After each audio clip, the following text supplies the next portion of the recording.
Welcome to our presentation about optical art, one of the most fascinating movements in modern art history. Optical art plays straight in your eyes using its creative patterns, contrast, and illusion that creates dynamic visual experiences. In this presentation, we'll explore the origins, techniques, notable artists, and some fun facts about optical art. Look at this, and this. These are examples of optical art. But what really optical art is? Op art, short for optical art, is a captivating geometric abstract art form that creates mesmerizing visual sensations through rhythmic patterns, vibrant colors, and illusions of depth and movement. It is also often characterized by abstract patterns, often in black and white with a stark contrast between background and foreground. Op art uses colors, shapes, and patterns to create visual illusions that trick the viewer's perception, making static images appear to move or distort. In the 1960s, op art emerged, reshaping the art world by emphasizing the relationship between perception, movement, and visual illusion.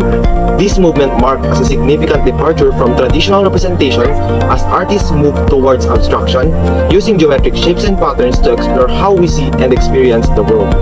Right, op art wasn't just about static images. It was about interaction. The perception of movement and depth deepened entirely on the viewer's focus and position. These artworks were designed to engage the observer actively, making each viewer's experience unique. Exactly, and op art also exploited the limits of human vision using optical illusions to create the appearance of motion, depth, and distortion. Artists like Bridget Riley and Victor Vasarely manipulated color, light, and form to push the boundaries of what the eye could perceive. Op art also benefited from advancements in science and psychology. The growing interest in how the brain processes visual information, particularly through causal theory, deeply influenced the movements, techniques, and visual effects. And it didn't just stay in art galleries. Op art's striking visual effects quickly captured the public's imagination, extending into fashion, design, and advertising, making it a truly mainstream phenomenon.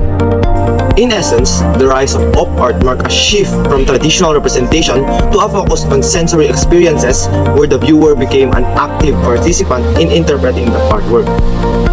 Vasarely, regarded as the earliest proponent of optical art, laid the foundation for the movement with his iconic painting Zebra. In his early years, Vasarely was heavily influenced by Cézanne, but it was the works of Kandinsky and the Bauhaus movement that truly shaped his artistic evolution. These influences led him to develop his signature geometric style, focusing on the interplay of color, shape, and form.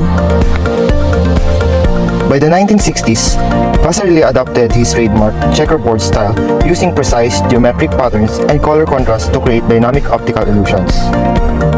There are plenty of amazing optical artists, and their works are not only visually stunning, but also really fun and mind-bending to look at.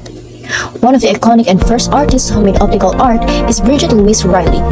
Bridget Riley, a leading figure in op art, was born in London in 1931. Her life was shaped by the war, where she found inspiration in the changing colors of rock pools and the sunlight on the coast. After studying art in London, Riley initially explored various art styles before developing her distinctive op art approach in 1960s. Riley's work, like Metamorphosis, uses black, white, and gray tones to create visual effects that play tricks on the eye. She used carefully calculated geometric patterns like circles that change as they move across the canvas to create the illusion of movement and depth. An essential feature of op art by 1967, Riley began incorporating color into her art. Her Cataract series, like Cataract 3, used bold contrast of turquoise and vermilion to create the illusion of rippling movement, showing how colors could shift and interact to produce a dynamic visual experience. Riley's use of geometric shapes and color relationships revolutionized the visual language of art. She believed that nature inspired her work not in realistic terms, but through the dynamism of visual forces, an idea that she translated into her optical illusions. white works, such as Arrest 2, were designed to engage the viewer's retina, eliminating representational imaginary and instead relying on shapes and movement to excite the senses. Through her groundbreaking exploration of optical illusions and color dynamics, Bridget Riley became one of the most prominent artists in the op art movement, leaving an undeniable mark on both the art world and design industries. Another optical artist is Marina Apollonio. Marina Apollonio, born in 1940 in Trieste, Italy, was a key figure in op art known for her use of geometry and parallel lines. After studying at the Accademia di Belle Arti di Venezia, she focused on creating that was depersonalized using industrial materials and mathematical rigor. Her work, like Spazio ad Adivazon Cinetica 6B, used black and white contrast to make flat surfaces appear to undulate and spin. By exploring simple geometric shapes, she created dynamic optical illusions that invited viewers into the artwork. Apollonio's art was rooted in geometry and precision, turning two-dimensional works into active, ever-changing experiences. Despite some critics dismissing op art as gimmicky, her works continue to be celebrated for their ability to engage the viewer's perception. By the 1980s, Apollonio shifted to research and writing, but her contributions to op art remained influential, showcasing the power of geometry and optical illusions in creating profound visual experiences. Another iconic optical artist is Richard Anoshkevich. Richard's born in Pennsylvania in 1930. He is considered one of the founders of op art. After studying at the Cleveland Institute of Art and Yale University, he became known for using vibrant complementary colors and geometric forms to create optical illusions that seem to pulse and shift.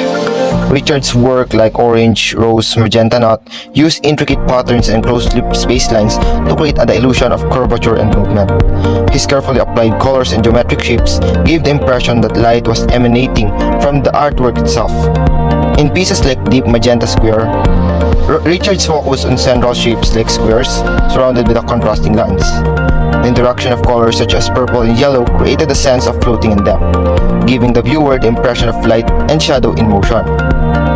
His work are a masterclass in using color and geometry to create perceptual ambiguity, drawing the viewer into a dynamic, shifting visual experience. Like those three, there are lots of optical artists who made very promising optical arts like Joseph Albers, Jacob Agam, Carlos Cruz Diaz, and many more. Op art's really an amazing kind of art. But what really makes it cool?